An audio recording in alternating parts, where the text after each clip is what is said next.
Welcome to District 99 Lunchtime Live, our monthly communication out to the community. And we have some topics to cover as we get the school year started here. We're going to continue our discussion around equity and inclusion. This is something we've been working on for the last several years really intensively, and it's part of our core work for this school year, and we'll talk about where we're at with that. Master Facility Plan, you know that this is ongoing and continuing.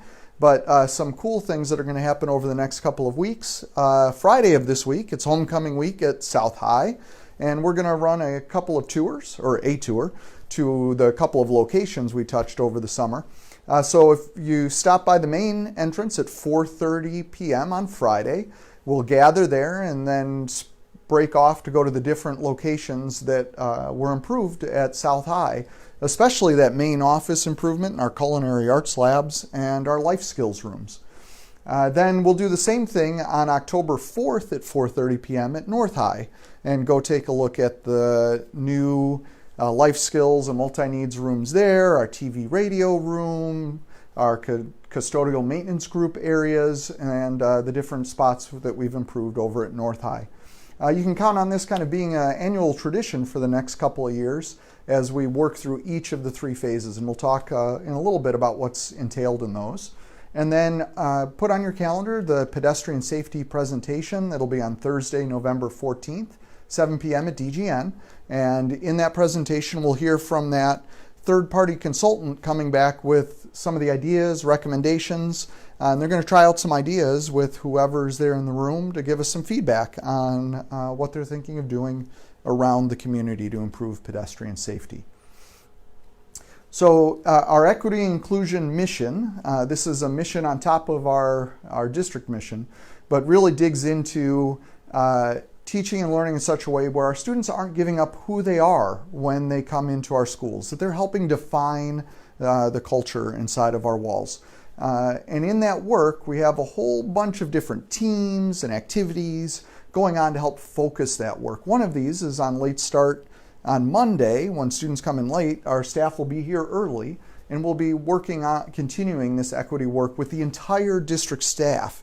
So everybody, teachers, custodians, support staff, everybody is working together on this work. And then we have a variety of different things going on, whether it's SEED, which is really focused on the adults in our schools getting to know themselves better around the equity lens, or things like diversity workshops that look at how our curriculum helps support equity across the district. So a whole bunch of things going on, and one of the exciting things starting up this year is moving that equity lens into the student realm, where our students are going to begin a program where we're going to develop almost 400 change makers, students across the district, through this program called My Name, My Story, which funding for this was provided by the Ed Foundation, the Education Foundation from District 99. You'll see their cool bricks outside of each of the schools, and they run a whole bunch of events. But one of the things that the Education Foundation does is provide grants for innovative projects across the district. So they're helping to fund the student equity work, where students are going to come in and work through some workshops and work together as a team of these change makers to come up with ways that we can improve the climate around equity and inclusion for our students across the district. So that work gets underway very soon.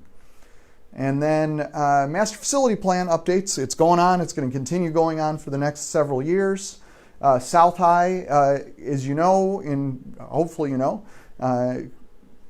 we have completed the secure vestibule, the administrative center, culinary arts, life skills classrooms, and if you drive by the front of the building, you'll see this brand new turf practice field that's being used a lot by activities, athletics, community members. It's a nice addition there to South High. So if you come for the tour, you're going to get to see all of those spaces, and that's where we're at. So come to that tour. You get to see some cool, exciting spots. So this Friday, 4:30 p.m. Then we're kind of already into Phase B. If you look past that turf field, you'll see this new addition that's being built right behind the new turf field. That's going to be the new visual arts, science, and STEM addition. And that will come up over the next few months.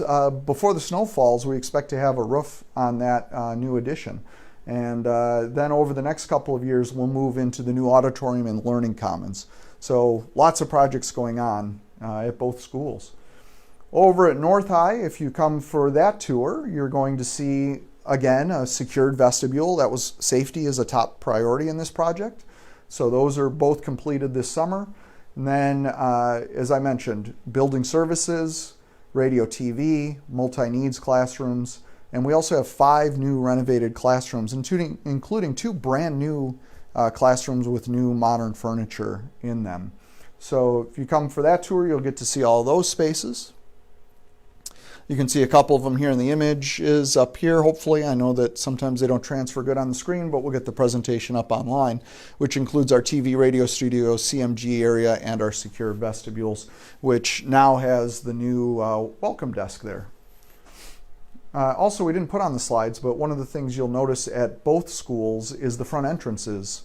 The actual landscaping, concrete, and those kinds of things around both entrances at both schools have improved to make them safer and more accessible and look nicer as part of the process.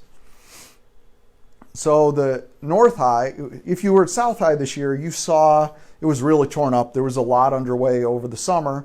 But in North High, unless you were over on Prince Street in that area, you didn't see a lot underway. Next year, though, it kind of flips. South High starts working on an auditorium. You'll see that go away. But really, it's isolated projects at South High next year while we turn our focus to major projects at North High. And that'll include a cafeteria, the kitchen serving area, a whole new 3-story academic wing in the southeast corner of the building, a whole bunch of stuff going on. Both schools over the winter actually will get new bleachers and squad rooms underneath the home bleachers. Then in the final year of the project at North High, we'll move into the commons and that kind of space. So one of the neat things we've added over the last couple of weeks, if you go to our website and click on the MFP button in the top corner, you can get to now some cameras that show you live views of the 2 new additions that are going up. So the new Visual Arts and Science edition at South, or the new gymnasium and athletic space at North. And if you go there, you can see a live view go through, or you can click this little button, time lapse, and it'll show you all of the work that's been done in those spaces over the last few months in about 30 seconds. So kind of a cool way to take a look at that. And then, as I mentioned at the beginning, we have the pedestrian safety. The next step in the process here of this work, we're collaborating with the Village of Downers Grove on this work and have brought in a consultant to look at it. We received all kinds of feedback about ways we can improve safety across the community, and now those consultants are processing that, and they'll come back to us with some ideas and recommendations on November 14th, and that'll be at the North High Auditorium. What's cool about this process is we've heard along the way some quick and simple things that we could change. And you've seen that. We talked about this last month with putting some different signage up, school zone in front of North High on Main Street. And then at South High, just in the last couple of weeks, we heard from a parent that at the corner of Norfolk and Dunham, only 2 of the legs of that intersection had painted crosswalks in it. And once that was brought to everybody's attention, within a week or so, the village had painting crews out there, completed that crosswalk at Norfolk and Dunham, and now there's a crosswalk at all 4 legs. Nice, bright, new paint and striping on the intersection there. So we love this partnership with the village and all the efforts they're making to improve safety in our community. So at this point, we always turn it over to questions, and Jill is usually standing back there to take any if they're coming in. Any questions this month? All right, so no questions. Remember, you can always, if you have questions following up on this, you can always submit a question on our website. There's a spot there to reach out, or you can always email communications@csd99.org. So thank you for tuning in now or later on. Remember, we always put these up on the website. Oh, it looks like we have a question coming in, a last-minute question here. What do we got? Did you say that we're going above and beyond accepted best practices for pedestrian safety? The challenge that I've learned over the last year, so if we've gone above and beyond established practices for pedestrian safety, the challenge is that there's very few established practices. They're very dependent on the environment that they're set in. So the variables that we've learned is the amount of vehicular traffic, like bike traffic and those kinds of things, and pedestrians, and then the overall geography and environment around that space all come together for each touch point where those things are intersecting becomes unique. So I think we're going above and beyond in the fact that we're doing this huge community outreach and that we're allowing our community to pinpoint the areas that they see need to be improved. But best practices are very unique depending on when you're at. So it's a hard question to say. I think we're doing good work. That's all I can say at this point, that we'll continue to improve. And I think this will continue to be a focus across this community as we go forward. So that's a long answer. I guess the short answer would be maybe, but we're working at it. Do we have another one coming in, or are we good? There's a little bit of a delay. So Oh, okay. We're just gonna pause here. Questions, make sure that we give ample time for people to chime in. Yeah. So we'll just hang in here. So the follow-up question to that is, Yeah. so are we treating grooming the same way? Well, I think that's an area where we have gone above and beyond what the industry standards in schools are. We just on Monday passed a new district policy about both non-discrimination and creating a safe learning environment that outlines all of the acceptable and unacceptable behaviors that would actually be centered around things like sexual harassment, bullying, grooming, all of those behaviors that we don't want to see happening in a safe learning environment in our schools. So that's probably the last step that we needed to take in all of this work. We've done intensive training with our staff. We've communicated out expectations. We've added tools where students and the public can report unsafe behaviors through our anonymous alert system.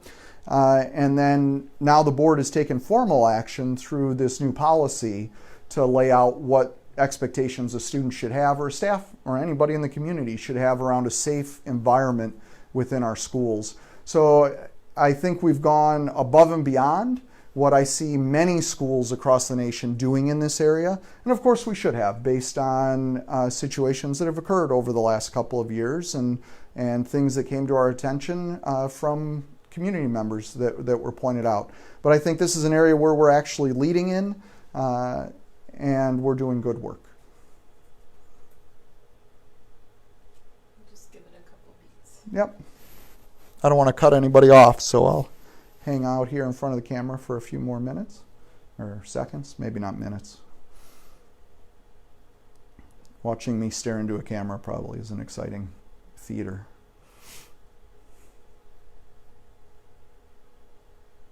Okay, I think we've done. All right, so no more have come in, but remember you can always reach out at any time. We're always accessible, and thank you for tuning in.